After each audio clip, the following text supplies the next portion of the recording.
Hello, my name's Keith Rucker. Today we're out at the Georgia Museum of Agriculture in Tifton, Georgia, and we're going to be taking you guys for a little ride and spend the day up in the cab on the Steam Locomotive. So we're operating a 1917 Vulcan Iron Works steam locomotive today, and we're going to take you through the whole process of firing her up in the morning and running her throughout the day. So y'all sit back and let's go for a cab ride on the engine. So we're going to go through the operations of firing up our little Vulcan 040 steam locomotive.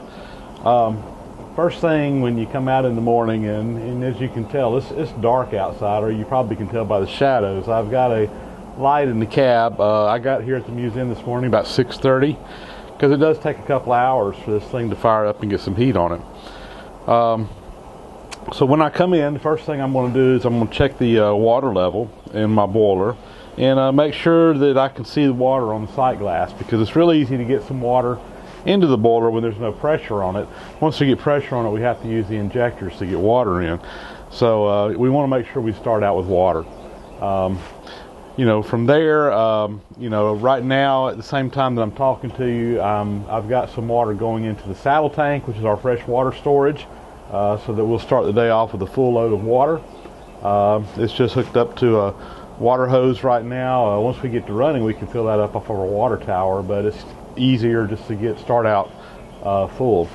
So I turned my fuel on before. This locomotive is oil fired. It was originally coal fired, but it was converted over to oil, and we're actually burning diesel oil is what we're using as a fuel source. So the diesel will go through some pipes. There's a burner inside the firebox that's hooked up to an air line or steam line.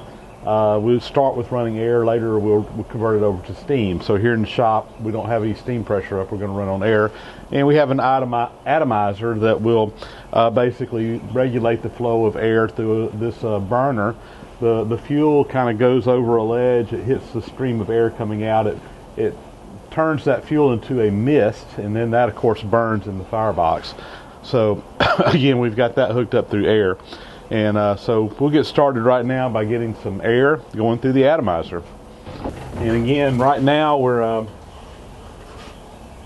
just running on air pressure, and we're just hooked up to an air compressor here in the shop. And I can see my air pressure on this gauge right here. When we're running on air, we usually start out pretty low pressure. Once we get up to steam, we can get that up a little bit higher. I'm also going to open up the blower, which basically just blows a stream of air up through the smokestack, and that helps to create a draft in the firebox, which pulls more heat through the tubes, which heats the water up faster. So again, once we get steam on the boiler, we'll switch off the air and use the steam to actually do both of these functions. So we've got air, we got the air in the atomizer, we got the blower going. The fuel is turned on and or turned on to the main switch here, and so we'll go ahead and get this thing fired up.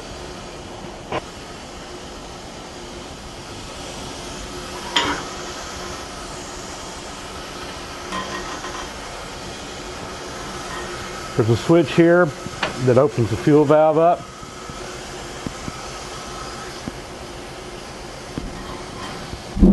There it goes.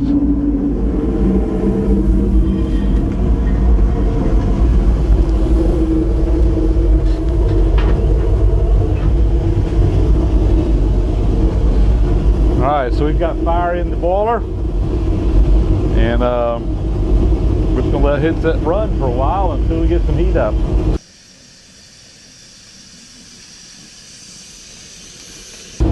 Originally this locomotive was coal fired. In fact, when it first came to the museum, we fired this locomotive on coal.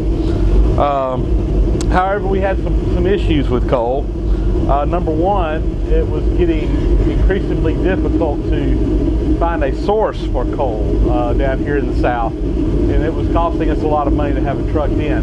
Power plant coal was fairly available, not real available, but fairly available, but that's real low quality coal. It doesn't really do well in these locomotives. So it was really getting difficult for us to find that good quality coal that we wanted. It was getting to be very expensive. Another problem we had with coal was the coal drop cinders. And even though there's a pan up under here that catches them, a certain amount of the cinders would still drop through the bottom and fall on the ground, or blow up through the smokestack. And in the hot, dry summers that we have down here in South Georgia, that can cause some problems with fire, catching the woods on fire. We run through a stretch of woods. In fact, I can remember a time back in the late 1980s when I was running this locomotive on fire. It was during on coal. It was during a real bad drought year, and we actually had to call the fire department out here to the museum like 4 times on one Saturday because we kept catching the woods on fire. And that's not counting all the times that we put the fire out before it got big, just using some little pumps that we carried on the train. So back about, it's probably been 10 or 15 years ago now, we did convert this locomotive over to run on oil, and it has really been a great improvement for us. It makes operation a lot simpler. It's really easy to fire now, and we don't have all the problems that we used to have with the source of the fuel as well as the fire hazards that we had using the old method. So, and it is historically accurate. A lot of these old locomotives were oil fired, although they were using usually a bunker oil rather than diesel oil, which is what we're using. We could really burn any kind of oil in this we want to, but diesel is available, and that's the main reason we're using it. It's really easy to call our local fuel supplier, have them bring a truck out and fill us up anytime we need to. It is a little bit on the expensive side, but you kind of have to balance all these issues out when you're looking at what you're going to fire this off of.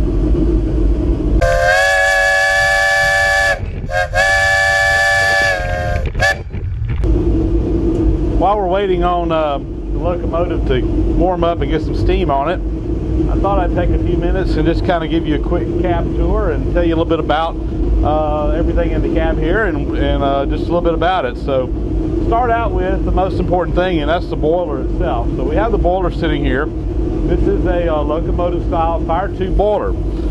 So we have the fire in the firebox down here. You open the firebox up.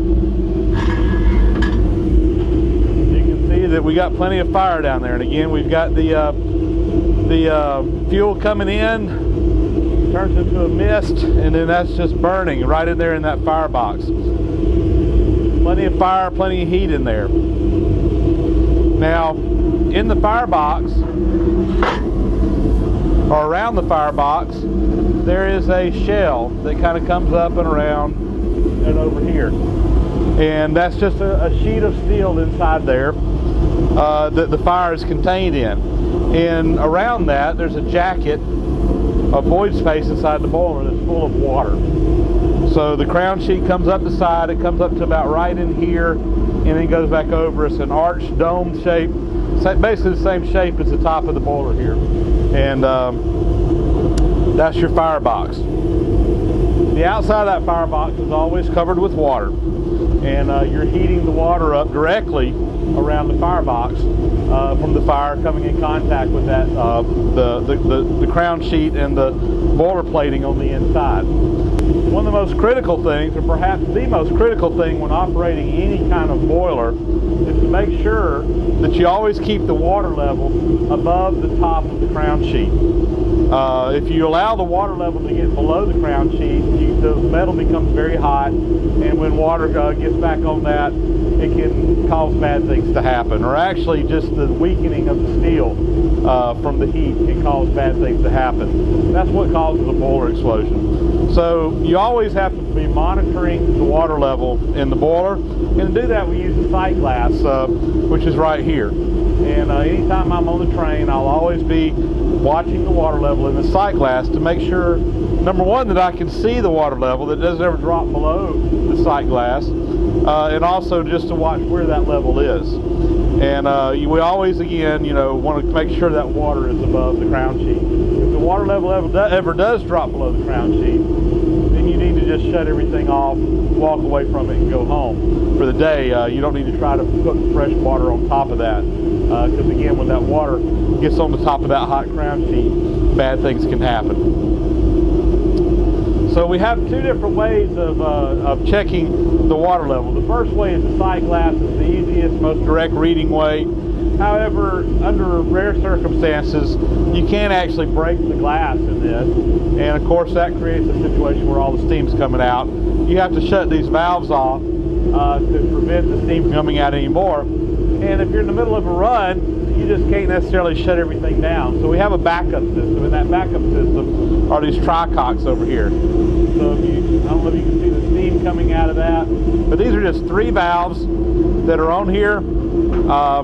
And we can use this to estimate the water level in the boiler because they're at different heights on the boiler itself. And when we're under full steam, and right now we've only got maybe a pound or 2 of steam in here, we're just getting some heat on this boiler. But under full steam, when you open these up, you'll either see dry steam, a wet stream, or even water coming out of these depending on the water level. So with a little bit of experience, you can actually use this as a manual method of checking the water level. It's also a backup if you think for some reason your sight glass isn't working properly. You can confirm what you're seeing with this more manual method using the tricocks.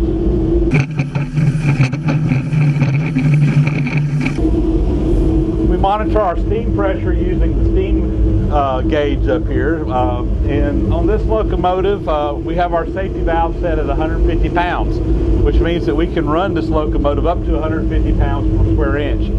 Normal operating pressure that I like to run at, I don't like to start a run less than 100 pounds. Really like to be about 125 to 150 when I'm starting a run.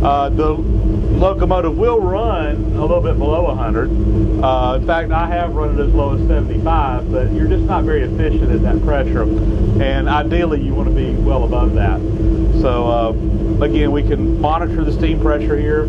There is a safety valve up on the top of the locomotive. If the steam pressure ever gets to 150 pounds or more, it'll blow off and release some steam and drop that pressure down. And that's just a safety feature to make sure that we don't get excessive pressure on the boiler, because again, if we get too much pressure on the boiler, that can cause a boiler explosion, which are always bad.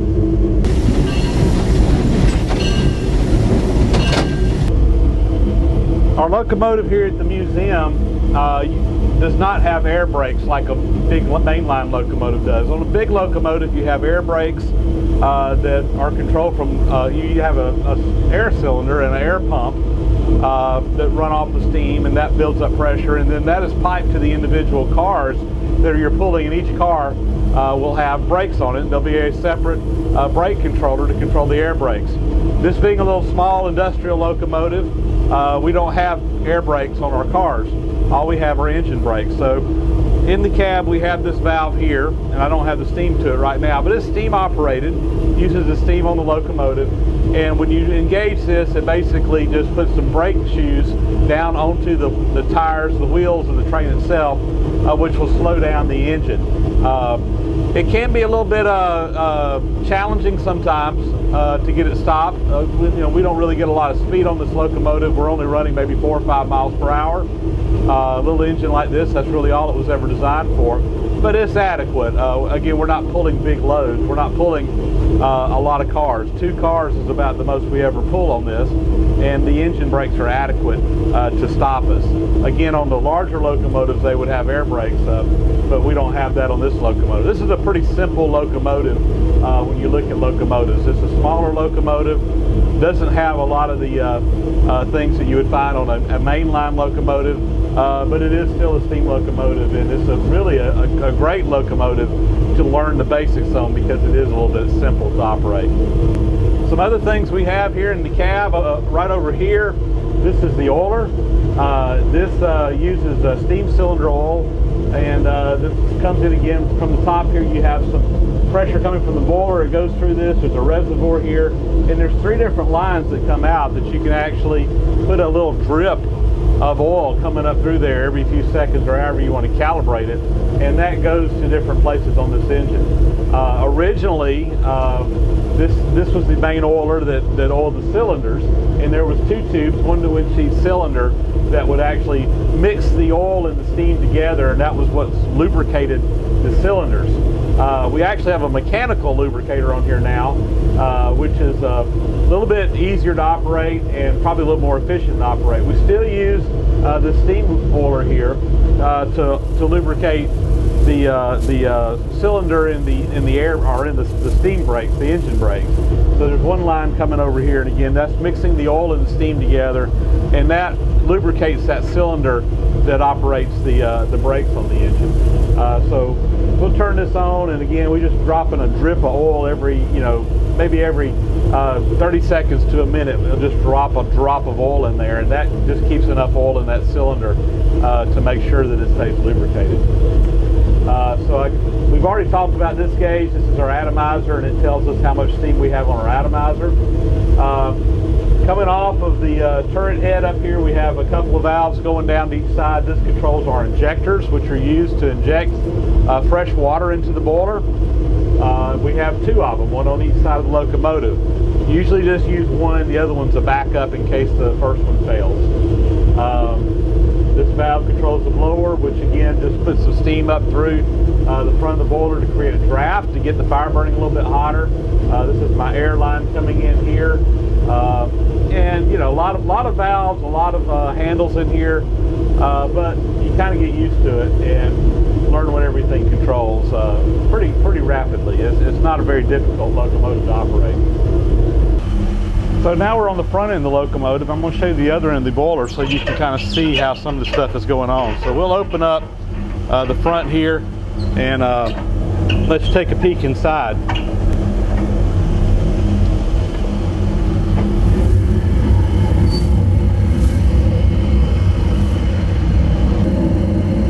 Alright, hopefully you can see in there now. And again, now you see the tubes coming out of the front of the boiler, and again, there's water all around those. The area we're looking inside here is what we call the smoke box. And this, of course, is not under any pressure. It's just the heat coming up, and the smoke and the gases will go up through the smokestack through here. But there's several other things going on inside here. Number one, you see the two pipes coming down on each side here. These are the steam pipes. That's actually the steam that goes down to the cylinders in the engine to run it. And then in the center, you see that little spout looking piece coming up. That is the exhaust coming off the engine. So the exhaust from the engine actually goes up through the smokestack. And the interesting thing about that is as the steam is going up through there, it creates that puffing sound going through the smokestack. But that creates a draft that helps pull more heat and fire through that fire to make it burn hotter and pull it through and causes better heating on the locomotive. You also see this pipe coming in from the side right here and going up through there. That's our blower pipe. And again, we turn that valve on inside the engine, and what that is just letting a little bit of steam, or in this case air, rush up through that smokestack to help again to create the draft. So if you're sitting at the station, you're not running, you want to create a draft, you can turn the blower on, and that'll help you do that. Once you're running though, the exhaust from the engine itself will help to create that draft for you. But we can use the blower to mimic that when we're sitting still.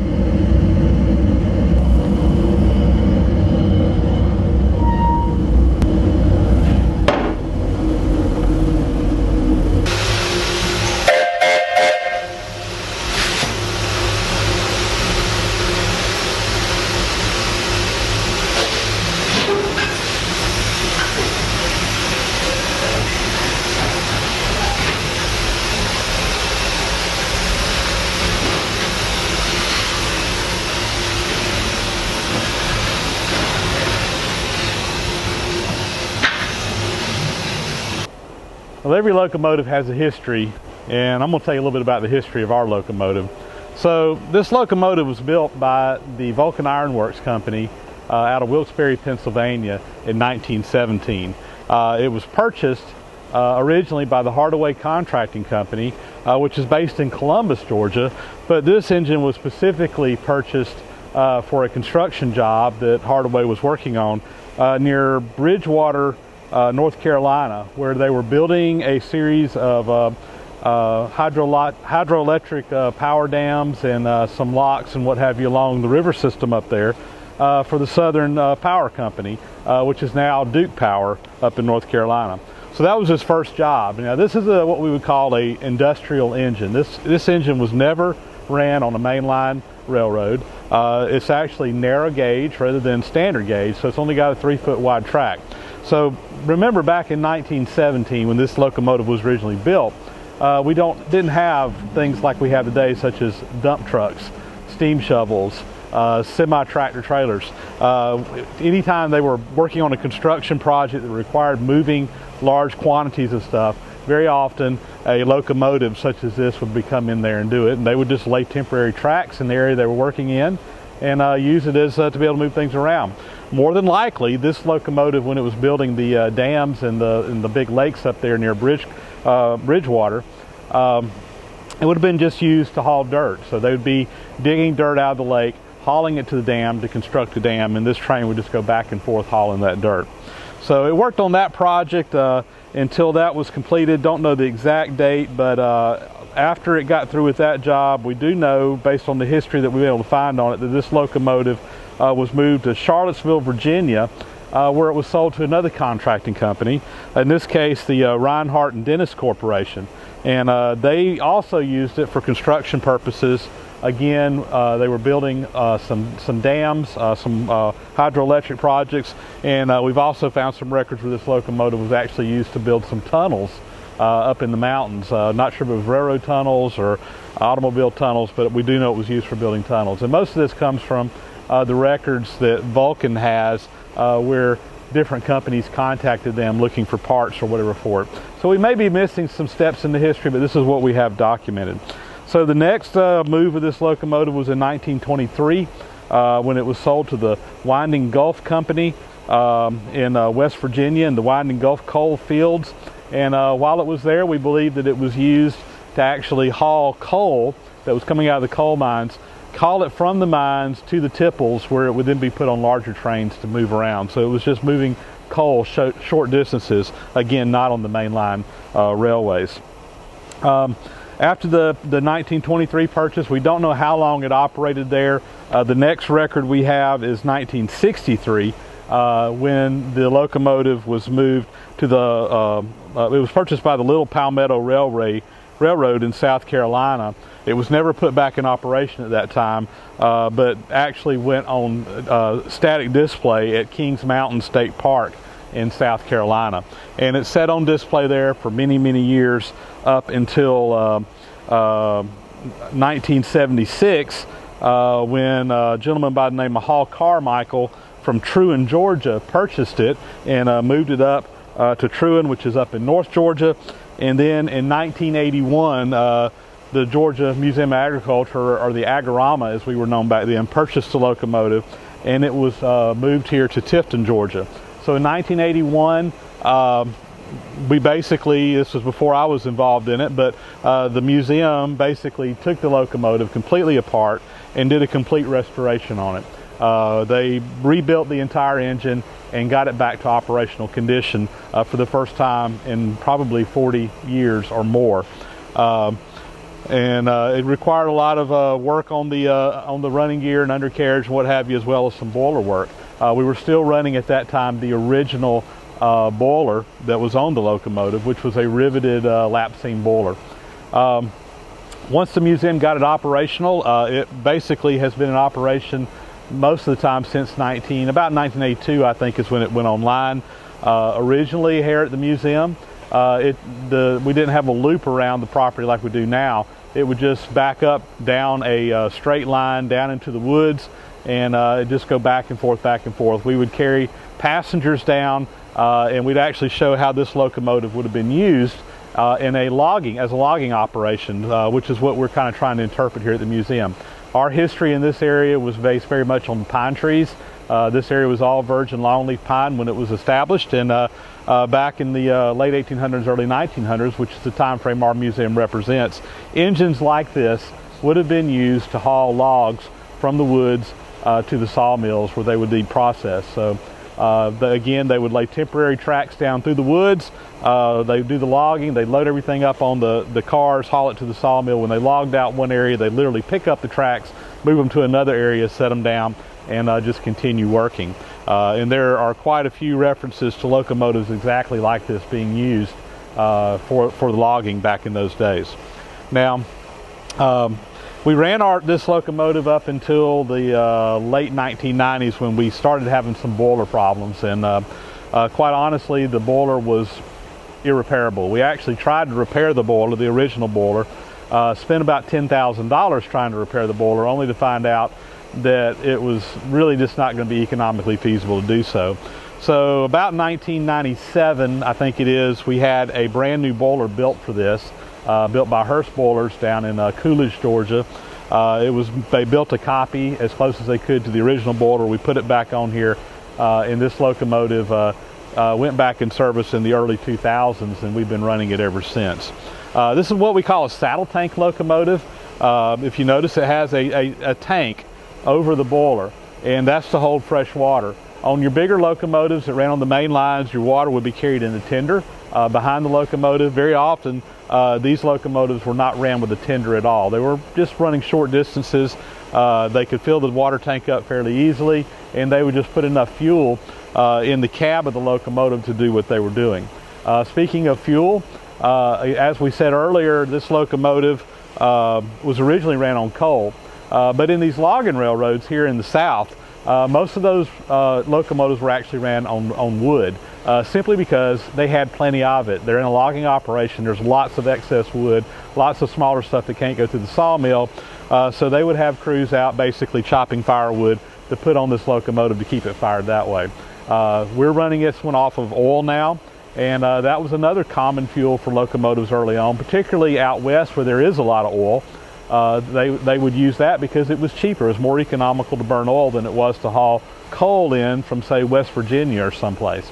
So a lot of times the fuel that these locomotives ran was based on what was available there at the site.